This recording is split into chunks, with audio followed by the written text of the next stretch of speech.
자, 이번 시간에는 기단과 전선에 대해서 이야기해 보도록 하겠습니다. 자, 오늘의 키워드입니다. 우선 전선에 대해서 네 가지 정도 살펴본 다음에 기단에 대해서 한번 살펴보도록 하겠습니다. 자, 그럼 우선 첫 번째로 전선이 뭔지부터 알겠네요. 한자를 살펴보면은 그냥 앞전자의 줄선자입니다. 그대로 뭐 읽으면 앞에 있는 줄 정도 되겠네요. 전선이라는 게 정확하게 어디를 지칭하는지 보려면은 전선면부터 그림으로 보면은 좀 보기 수월해질 겁니다. 자, 전선이라는 게 앞에 있는 줄이었잖아요. 그럼 전선면은 뭐겠어요? 그치, 앞에 있는 줄들이 모인 면이겠네요, 면.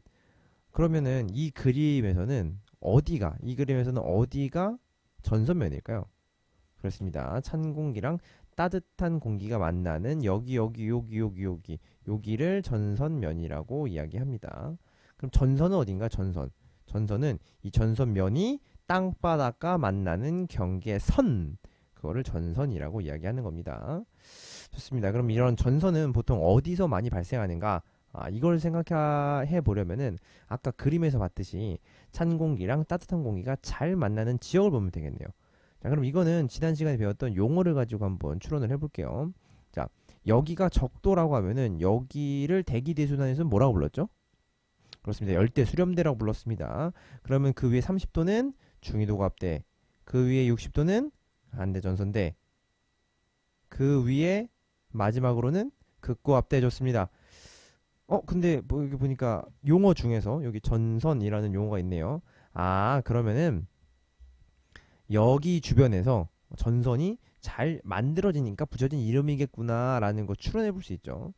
그럼 남북 간의 온도 차이가 큰 중위도에서 잘 발생하는 중위도 언저리에서 만들어지겠구나라는 것은 우리가 충분히 알 수 있을 겁니다. 그래서 대충 요 정도 적도이고 대충 이 정도 이쯤이 중위도 정도로 보면 되겠습니다. 그러면은 전선은 어떤 종류가 있는지 한번 보도록 하겠습니다. 우선 우리가 잘 알고 있는 한랭전선과 온난전선입니다. 여기는 모양뿐만이 아니라 방향도 좀 의미가 있습니다. 그래서 우선 모양부터 한번 살펴보도록 하겠습니다. 자, 그리고 보통 추워. 바람이 막 많이 불고 되게 추워져. 그러면은 칼바람이라고 좀 많이 부르죠. 칼바람. 왜 그래요? 그렇죠. 추우면은 막 얼어가지고 막 살갗이 찢어지는 듯이 막 아파. 아파. 그래서 이렇게 여기 보면은 이렇게 뾰족뾰족 막 가시처럼, 막 칼처럼, 이게 뾰족뾰족하게 표현해뒀습니다. 막 스치기만 해도 막 찢어지는 거야. 아파. 반면에 얘는 말랑말랑, 포근포근, 뭐 이런 느낌입니다. 그래가지고 온난전선은 이렇게 반원으로 표현을 하고 한랭전선은 이렇게 삼각형으로 표시를 합니다. 그러면 방향은 뭐냐? 방향은 자 여기서 일로 가고 있다. 여기서 일로 가고 있다라는 표시입니다. 표시. 이 방향 자체가 나 여기 얘도 마찬가지죠. 나 여기 요 방향을 표시하고 있습니다. 우리가 아까 전선에 대해서 봤죠? 전선. 찬 공기와 따뜻한 공기의 경계면이었어요. 전선이라는 거는 요 경계였어요. 경계. 여기 전선이었죠? 경계. 전선이란 얘기예요. 봐봐요. 지금 내가 이렇게 가고 있습니다. 얘도 나 이렇게 가고 있습니다. 나 이렇게 가고 있습니다. 나 이렇게 가고 있습니다. 라는 거 보여주잖아요. 그럼 봐봐요. 자, 얘는 지금 이 그림을 이게 위에서 내려다 보면은 요렇게 나오는 거죠. 그죠? 얘도 마찬가지로. 그러면 내가 이쪽에서 일로 가고 있대요. 그럼 얘를 기준으로 이쪽과 이쪽이 무슨 공기인지 봐야 돼요. 찬 공기인지 따뜻한 공기인지. 자, 한랭전선 기준으로 자, 이쪽이면 어디야? 여기네, 여기. 뒤쪽이잖아, 뒤쪽. 그래서 얘가 여기가 찬 공기구나. 오케이. 그럼 자, 여기는 뭐야? 여기는 앞쪽이잖아, 앞쪽. 여기는 따뜻한 공기구나. 그래서 한랭전선의 앞쪽은 따뜻한 공기, 한랭전선의 뒤쪽은 찬 공기구나라는 거를 그냥 얘만 보고도 알 수 있어야 돼요. 얘도 마찬가지예요. 자, 얘가 지금 여기 이렇게 있죠. 여기 앞에는 뭐가 있어요? 앞에는 여기 찬 공기가 있어요. 찬 공기. 그리고 여기 뒤에가 여기가 따뜻한 공기. 따뜻한 공기가 있는 겁니다. 여기가 찬 공기. 그렇죠? 그래서 우리는 이 평면만 보고도 이제 앞으로 알 수 있어야 되는 겁니다. 자, 그러면은 전선의 종류에는 두 가지만 있는가? 아닙니다. 전선에는 종류가 두 가지가 더 있습니다. 하나는 폐색 전선이고 하나는 정체 전선입니다. 자, 위의 그림을 이해했다면은 이 그림도 충분히 이해할 겁니다. 자, 폐색 전선은 어떤 느낌이요? 그렇죠. 방향은 어때요? 같은 방향이에요. 한랭 전선하고 혼란 전선이 같은 방향으로 가다가 겹쳐진 모양. 정체 전선은 그렇지. 온난 전선은 위로 가는데 한랭 전선은 아래로 내려오면서 서로 방향이 다른데 겹친 그림인 겁니다. 알겠죠? 그래서 얘네들을 기준으로 얘는 지금 둘 다 일로 방향으로 가고 있는데 겹쳐진 거. 얘는 일로 가고 얘는 일로 가는데 두 개가 겹쳐진 거. 그런 그림이라는 거 충분히 해석해 볼 수 있겠죠. 자, 그러면은 여기 요 폐색 전선과 요 정체 전선에 관련된 이야기를 뒤에서 조금 더 자세하게 다룰 거니까 지금은 여기 있죠. 요거랑 요거부터 차근차근 한번 알아보도록 하겠습니다. 자, 우선 이 한랭전선, 한랭전선의 구름의 종류는 한랭전선 같은 경우는 요렇게 쌓이죠, 위로. 얘는 요렇게 뭐 퍼져요, 퍼져. 그래서 한랭전선의 구름 종류는 가장 먼저 저군형이라고 할 수 있고요. 온난전선은 층훈형이라고 할 수 있습니다. 한랭전선은 차갑죠, 차가워. 그럼 아래서부터 차곡차곡 잘 쌓이겠죠. 그러면은 막 크고 듬직하다는 느낌이 좀 강할 거예요. 그래서 얘는 기본적으로 크고 듬직하다.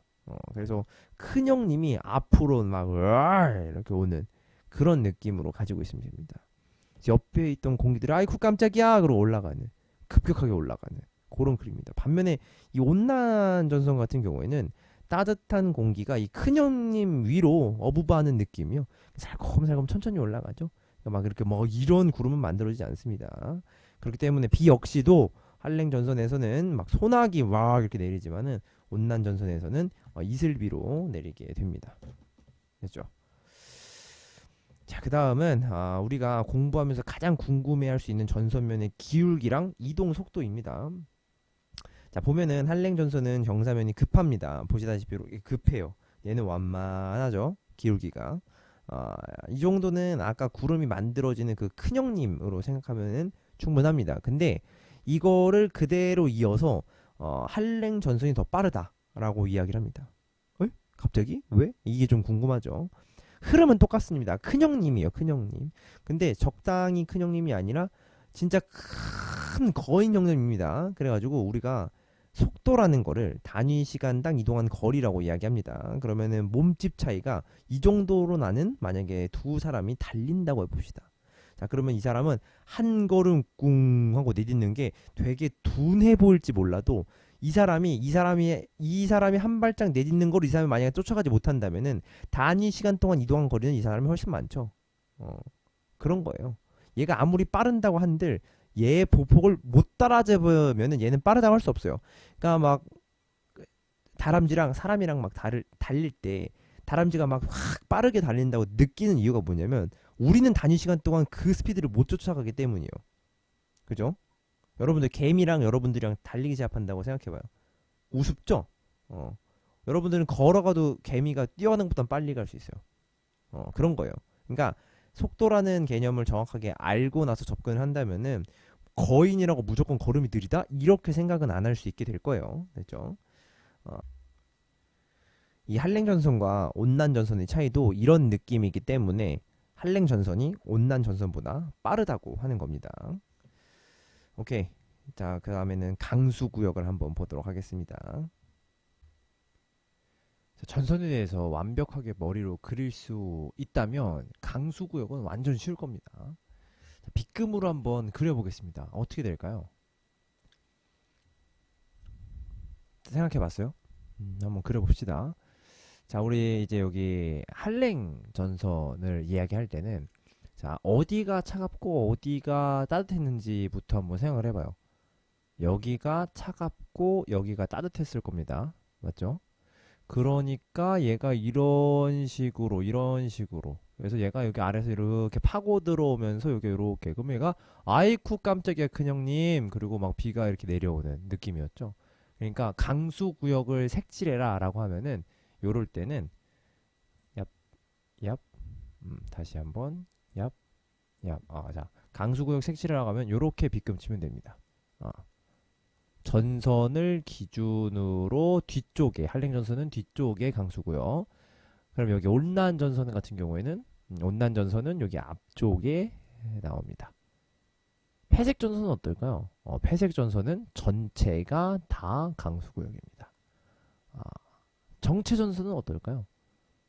얘는 이렇게 가고 얘는 이렇게 간대. 그러면은 뭐 그림이 뭐 우리가 평소에 그냥 알던 온난 전선이랑 별로 다를 게 없네. 그래서 이렇게 나옵니다. 됐죠? 뭐 이런 것들도 충분히 객관식으로도 기억 니은 디귿 보기로 나올 수 있는 겁니다. 자, 그럼 보면은 이 중에서 유일하게 요 회색 전선만 모든 구역에서 비가 오죠. 그러면은 이런 생각이 좀 들 거예요. 선생님 혹시 회색 전선에서요, 어차피 한랭 전선이 더 빨라가지고 온난 전선을 따라잡아서 회색 전선이 만들어지는 건 알겠다. 알겠다. 근데 어차피 바닥면은 똑같이 찬 공기가 만나는 거 아닌가요? 그럼 혹시 온난 전선면 아래쪽의 공기가 더 차가워서 두 개가 만나는 경우에는 어떻게 되나요? 요런 질문. 요런 질문. 요걸 떠올렸어? 야, 요거는 대기과학 전공을 해도 된다. 라고 얘기할 정도로 굉장히 눈썰미가 좋은 겁니다. 그래서 그걸 설명하기 위해서 회색 전선의 종류를 따로 배웁니다. 또 회색 전선의 종류. 그래서 요렇게 배우는 겁니다. 자, 아까 말했던 거 그대로입니다. 자, 봐봐요. 아까 말했던 게 어떤 느낌이냐면, 자, 어차피 한랭 전선이 더 빨라서 요렇게 급한 경사를 지는 거 알겠습니다. 근데 이 온난 전선의 경우에도 여기 아래는 찬 공기도 얘도 찬 공기잖아요. 그럼 이 아랫면이 만날 텐데, 요 아랫면이 만날 텐데 누가 더 차가운지에 따라서 좀 달라지지 않을까요? 라는 질문 매우 훌륭합니다. 그레이트 퍼펙트죠. 어차피 요 바닥 봐봐요. 요거 해 갔을 때 여기 바닥면 있죠. 바닥면 여기 요거 했을 때 여기는 어차피 다 찬 공기라고. 근데 이쪽이 더 차갑냐 이쪽이 더 차갑냐는 따져봐야 되는 거지 뭐. 그러니까 이 두 개를 각각 다루게 되는 겁니다. 그래서 누가 더 차갑냐에 따라서 타고 올라갈 수도 있고 뚫고 들어갈 수도 있는 겁니다. 그렇죠? 그래서 우리는 이 둘의 이름을 따로 붙입니다. 이 둘의 이름을 따로 붙이는데 그래서 천천히 살펴보면은 일단 둘 다 회색 전선 오케이. 근데 자, 얘 같은 경우에는 온난 전선이 떠올리기 더 쉽죠? 그냥 온난 전선이 더 예쁘게 잘 살아있죠? 그럼 온난 전선이랑 비슷한 회색 전선이겠네요. 그러니까 얘 같은 경우에는 온난 전선과 비슷하다. 그래서 온난형 회색 전선이라고 하고 얘는 한랭형이랑 좀 더 비슷하다. 그래가지고 한랭형 회색 전선이다 라고 얘기하는 겁니다. 그러니까 뭐가 어찌됐든 누가 더 큰형님이냐에 따라서 얘가 큰형님인데 큰형님이면은 이 큰형님도 여기 그냥 예, 형님 오셨습니까? 어부바 하면 되는 거고 여기 큰형님하고 여기 큰형님이 있으면은 아가야 내가 왔다 그러고 뚫고 들어가는 거라고. 그죠? 그래서 이제 한랭형 회색 전선이냐 온난형 회색 전선이냐 이것도 구별할 수 있어야 됩니다. 그래서 이쪽과 이쪽 중에 누가 더 차갑냐라고 물어보면은 따져보면 되는 겁니다. 그죠? 그래서 각각 온난형 회색 전선, 한랭형 회색 전선이라고 부르게 되는 것입니다. 오케이 굿. 자, 그다음에는 기단입니다. 자, 기단은 성질이 비슷한 공기 덩어리를 얘기합니다. 성질이 비슷한. 여기서 성질이라고 하면 온도랑 습도를 말합니다. 온도는 고온 저온으로 표시하면 되는 거고 습도는 높고 낮음으로 표시하면 됩니다. 자, 그러면은 요거 명칭을 한번 살펴보겠습니다. 자, 여기는 무슨 기단이었을까요? 여기는 그렇습니다. 시베리아 기단입니다. 여기 아래는 뭐였어요? 여기 아래는 그렇죠. 양쯔강 기단입니다. 뭐 양쯔강 기단이라고 그냥 외운 친구들도 있겠지만 조금만 더 지리적인 거를 좀 살펴보면은 자, 여기가 요렇게 가가지고 이렇게 해가지고 뭐 이런 식으로 그래서 시작하면은 요게 인도라고 하면은 여기가 태국일 거고 그다음에 여기가 베트남일 거고 뭐 여기가 필리핀 정도일 거고 여기 말레이시아 뭐 그런 느낌일 거예요. 그래가지고 대충 보면 한 요 정도 요렇게 흘러가는 요 강이 이름이 요게 양쯔강입니다. 양쯔강. 그래서 우리는 요쯤 있는 것들을 그냥 양쯔강 기단이다라고 부른다는 거 알고 가면 좋겠습니다. 자, 그 다음에 여러분들이 잘 알고 있는 또 다른 이쪽 그렇죠. 오호츠크 해계입니다. 오호츠크. 오호츠크도 마찬가지로 여기 그냥 바다 이름이 그냥 오호츠크 해예요. 오호츠크 해. 여기도 무슨 해예요? 북태평양 해요. 북태평양 해요. 그러니까 북태평양. 그래서 우리 이렇게 네 가지 기단에 대해서 우리는 잘 알고 있죠.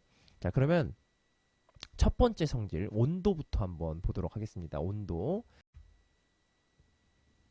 자, 얘랑 얘는 어때요?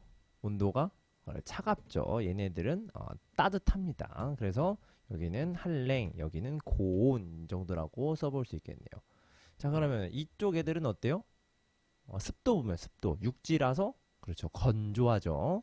이쪽은 바다라서 그렇죠. 습합니다. 여기다 봄, 여름, 가을, 겨울 입혀볼까요? 자, 봄은 이 네 가지 중에서 그렇죠. 양쯔강. 그다음에 여름은 오호츠크랑 북태평양 좋습니다. 가을은 양쯔강. 그다음에 겨울이 시베리아입니다.